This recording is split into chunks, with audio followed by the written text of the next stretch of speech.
Hello, my beautiful souls. Welcome back to my channel. Please like, share, and subscribe my channel. Thank you. Shri Shivpuran Shri वायवीय संहिता पूर्वार्ध 34वां अध्याय उपमन्यु की कथा।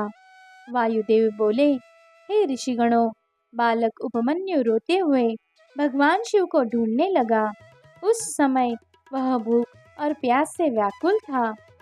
भगवान शिव ने जब दिव्य दृष्टि से देखा कि उनका परम भक्त उपमन्यु उनके दर्शनों के लिए भटक रहा है, तो वे तुरंत उठकर जाने लगे। तभी देवी पार्वती जी उन्हें रोककर पूछने लगी, स्वामी, आप कहाँ जा रहे हैं? तब शिवजी बोले, देवी, मेरा भक्त उपमन्यु मुझे पुकार रहा है। उसकी माँ भी रोती हुई उसे ढूंढ रही है। मैं वही जा रहा हूँ। शिवजी यह बात बता ही रहे थे कि सब देवता वहां आ पहुंचे। उन्होंने भगवान शिव पार्वती को प्रणाम किया और उनसे संसार में अमंगल कारक दुर्भिक्ष का कारण पूछा। तब शिवजी ने उन्हें बताया कि उपमन्यु की तपस्या पूरी हो चुकी है और मैं उसे ही वर देने जा रहा हूँ। तुम लोग अपने अपने स्थान को चले जाओ।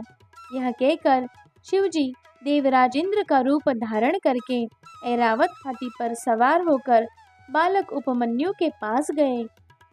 उपमन्यु ने हाथ जोड़कर देवेंद्र को प्रणाम किया।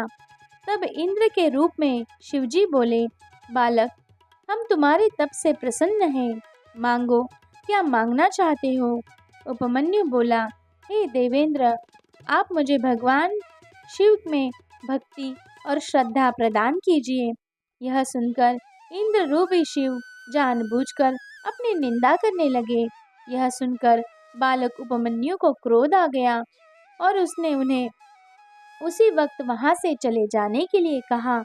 उपमन्यु की शिव भक्ति से प्रेरित होकर शिवजी ने उसे साक्षात दर्शन दिए।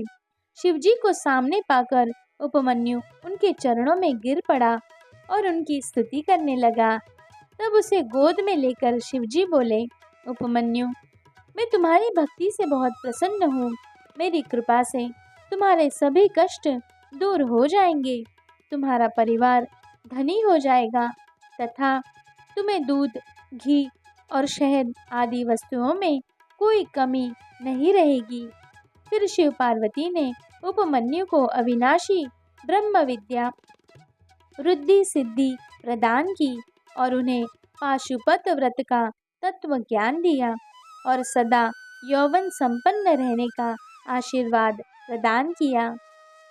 भगवान शिव के आशीर्वादों को पाकर उपमन्यु कृतार्थ हो गया और बोला, हे देवादिदेव महादेव, कल्याणकारी सर्वेश्वर, आप मुझे अपनी भक्ति का वर प्रदान करें।